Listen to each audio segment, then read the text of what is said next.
Hi everyone. सो आज हम HCV का एक क्वेश्चन डिस्कस करेंगे, that is question number 55. So it says a parallel plate capacitor having plate area 400 centimeter square and the separation between the plates, that is 1 mm, is connected to a power supply of 100 volt. A dielectric slab of thickness यहाँ पे 1 mm दे रखा है, but आपका जो answer आएगा, जो HCV में answer दे रखा है वो 0.5 mm के लिए दे रखा है ना. तो जो डाइलेक्ट्रिक स्लैब हम इंसर्ट कर रहे हैं वो 0.5 mm लोगे तब आपका आंसर मैच करेगा. And dielectric constant 5 is inserted into the gap. Find the increase in electrostatic energy if the power supply is now disconnected and the dielectric slab is taken out. Find the further increase in the energy. Why does the energy increase in inserting the slab as well as taking it out? Fine. So देखो इस question में initially हमारे पास एक circuit है. Circuit में जो battery है वो 100 वोल्ट की है ना. जो पोटेंशियल डिफरेंस है वो 100 वोल्ट हो जाएगा. जो कैपेसिटर है उसका डेटा गिवन है, जो एरिया है वो है 400 सेंटीमीटर स्क्वायर, और you can say 4 into 10⁻⁻² metre square. इसको आपको 10⁻⁻4 से मल्टीप्लाई करना पड़ेगा. जो सेपरेशन है बिटवीन द टू प्लेट्स वो 1 mm दे रखा है. ऐसा यूनिट में 10⁻³ mm हो जाएगा. कैपेसिटेंस निकाल लो. Epsilon not A by D. Epsilon not 8.85 into 10⁻⁻12. Area हो जाएगा 4 इंटू 10⁻⁻2 डिवाइडेड बाई जो सेपरेशन है दैट इज 10⁻⁻3. तो पावर देखो 10⁻⁻3 ऊपर जाके 3 हो जाएगा. सो -2 दैट इज 10⁻⁻1 और ये 10⁻⁻12. सो 10⁻⁻11 और 8.85 इंटू 4 हाउ मच. 8.85 इंटू 4 35.4. सो 35.4. सो अब देखो जो कैपेसिटेंस निकल के आ रहा है दैट इज 3.54 इंटू 10⁻⁻10 फैरेड. एक बार कैपेसिटेंस आ गया. जो पोटेंशियल डिफरेंस है वो तो हमें पता है. पोटेंशियल डिफरेंस कितना होगा. जो बैटरी कनेक्टेड है 100 वोल्ट, हमें पोटेंशियल डिफरेंस पता है. सो क्या हम चार्ज निकाल सकते हैं C इंटू वी, राइट.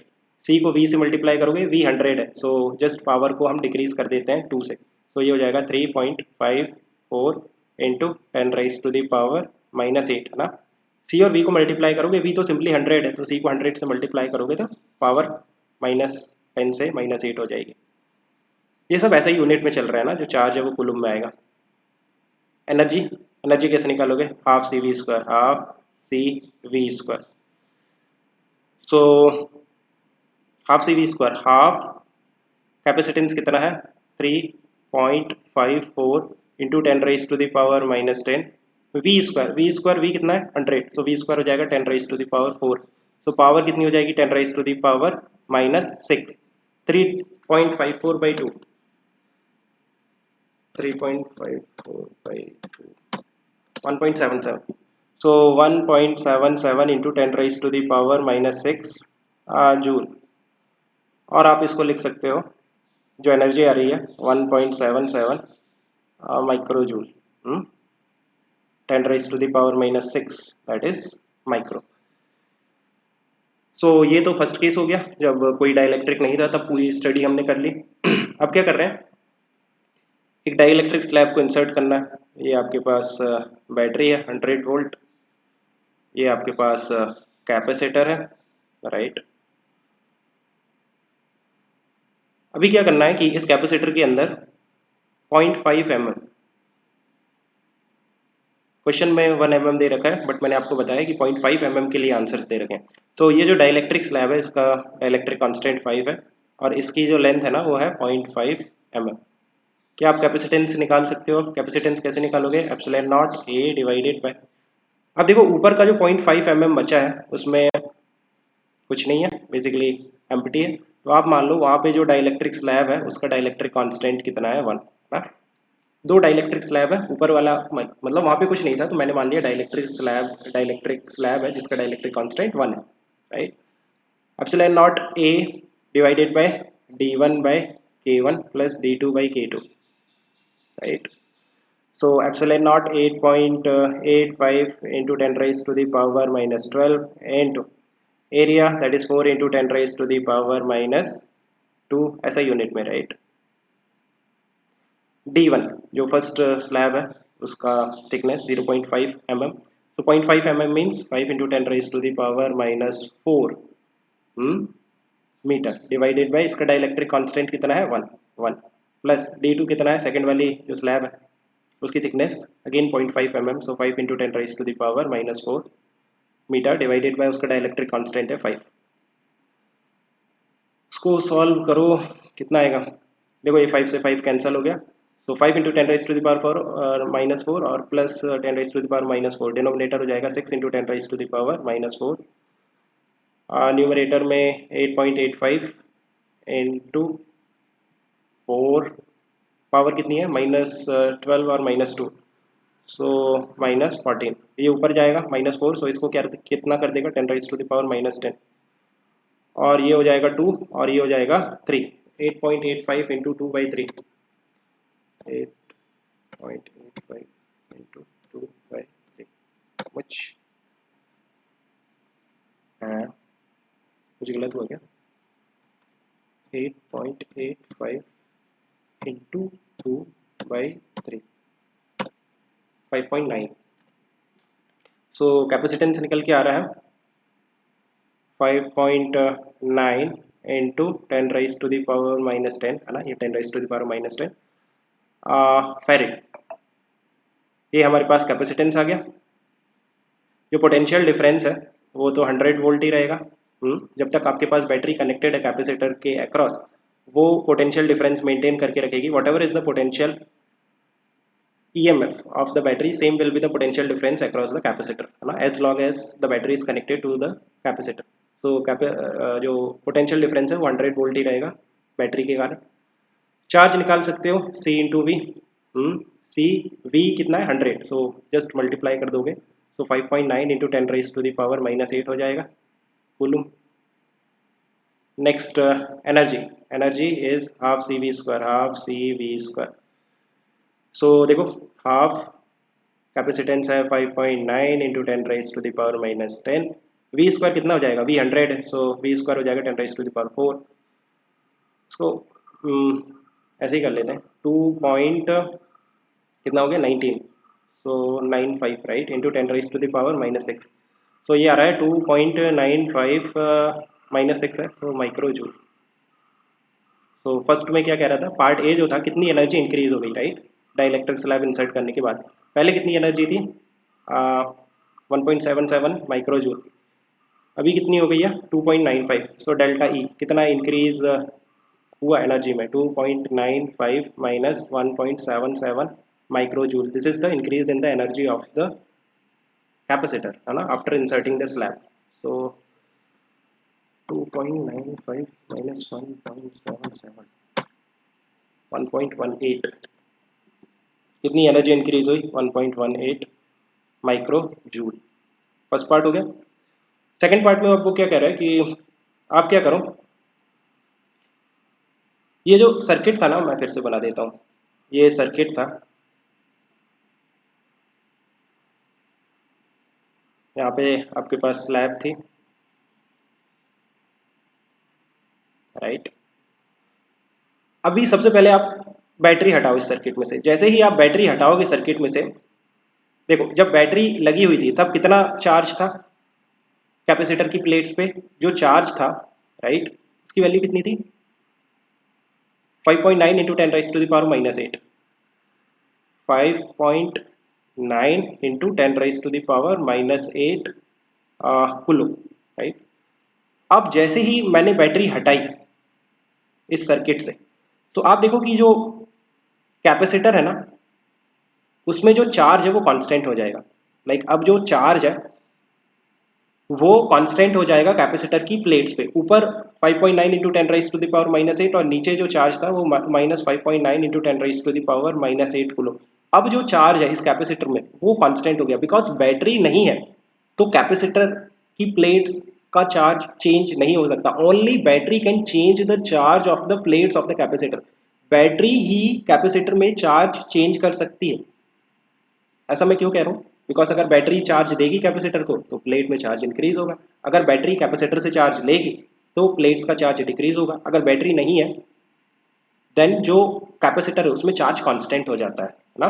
तो आपने पहले बैटरी हटा दी, अब चार्ज कांस्टेंट हो गया, अब आप क्या कर रहे हो, ये जो स्लैब है, ये जो डाइलेक्ट्रिक स्लैब है, इसको हटा रहे हो, तो इसको हटा भी लोगे तब भी जो चार्ज की वैल्यू है वो सेम रहेगी। अब अगर मैं क्या करता हूं, यहां से डाइलेक्ट्रिक स्लैब को हटाता हूं, तो चार्ज जो है वो चेंज नहीं होगा, चार्ज कांस्टेंट रहेगा ना, बिकॉज बैटरी नहीं है, तो चार्ज जो होगा इस कैपेसिटर की प्लेट्स पे वो कांस्टेंट रहेगा। तो जो चार्ज की वैल्यू है वो स्लैब हटाने के बाद भी 5.9 इंटू 10⁻⁻⁸ कूलम ही रहेगी। और आपने अभी डाइलेक्ट्रिक स्लैब हटा लिया, तो जो कैपेसिटेंस है विदाउट डाइलेक्ट्रिक स्लैब है ना, जो फर्स्ट पार्ट में कैपेसिटेंस था विदाउट डाइलेक्ट्रिक स्लैब, उसकी वैल्यू कितनी थी, 3.54 इंटू 3.54 3.54 इंटू 10⁻⁻10 फेरेड। चार्ज हमें पता है, कैपेसिटेंस हमें पता है, तो आप चाहो तो पोटेंशियल निकाल लो, पोटेंशियल कितना होगा, क्यू बाई सी। क्यू पता है, सी पता है, डिवाइड करके निकाल लो, ठीक है। एनर्जी, एनर्जी हमें क्यू पता है, सी पता है, तो हम Q square by 2 C use कर लेते हैं। क्यू हो जाएगा 5.9 इंटू 10⁻⁻8 स्क्वायर अपॉन 2, कैपेसिटेंस कितना है 3.54 इंटू 10⁻⁻10। को थोड़ा सा सिंप्लीफाई कर देता हूँ मैं, 5.9 का स्क्वायर 5.9 का square into 10⁻⁻16 divided by 2 into 3.54 into 10⁻⁻10। ये 10⁻⁻10 ऊपर जाएगा, सो यहाँ पे बचेगा 10⁻⁻6।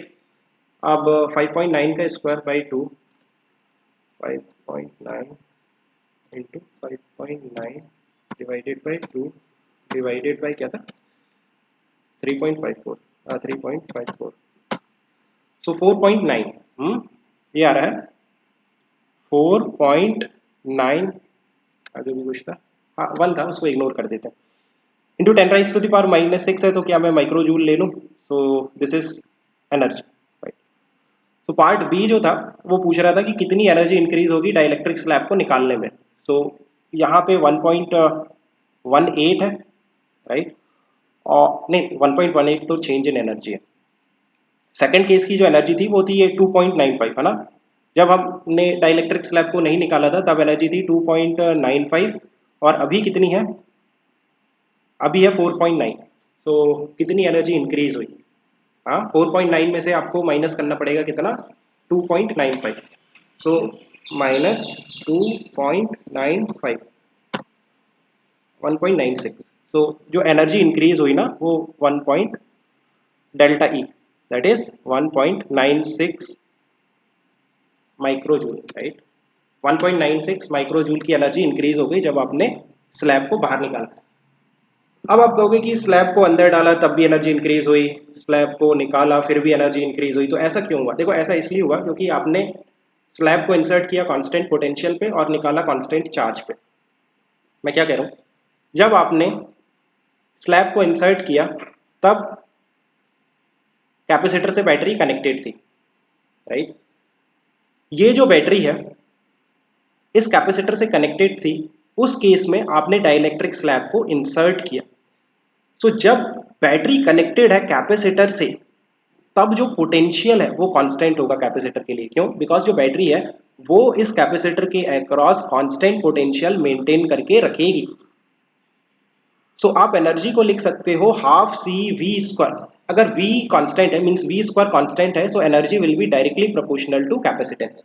अब जब आप डाइलेक्ट्रिक स्लैब इंसर्ट कर रहे हो तो कैपेसिटेंस इंक्रीज हो रहा है, कैपेसिटेंस इंक्रीज हो रहा है मींस एनर्जी भी इंक्रीज होगी, दैट्स व्हाई फर्स्ट केस में कैपेसिटर को इंसर्ट करने पे एनर्जी इंक्रीज हुई। सेकंड केस में आपने क्या किया, पहले तो आपने बैटरी हटा दी, जैसे ही बैटरी हटाई तो चार्ज कांस्टेंट हो गया, Q कांस्टेंट हो गया। अब अगर Q कांस्टेंट है देन जो एनर्जी होगी उसको हम Q स्क्वायर अपॉन 2C लिखेंगे। मैं ये वाला फॉर्मूला क्यों यूज कर रहा हूँ, बिकॉज चार्ज कांस्टेंट है। ऊपर मैंने हाफ CV स्क्वायर क्यों यूज किया था, बिकॉज वोल्टेज कांस्टेंट, राइट। तो यहां पे आप देखो कि अगर Q कांस्टेंट है then energy will be inversely proportional to capacitance. अब जब हमने डाइलेक्ट्रिक स्लैब को निकाला तो कैपेसिटेंस क्या हुआ, डिक्रीज हुआ। कैपेसिटेंस डिक्रीज होने पे एनर्जी वापस इंक्रीज हो गई। सो हमने स्लैब को इंसर्ट किया कांस्टेंट पोटेंशियल पे और निकाला कांस्टेंट चार्ज पे। दैट्स व्हाई जो एनर्जी है कांस्टेंट पोटेंशियल पे डायरेक्टली प्रोपोर्शनल टू कैपेसिटेंस और कांस्टेंट चार्ज पे इनवर्सली प्रोपोर्शनल टू कैपेसिटेंस होती है। I hope you have understood. Keep working at the stuff.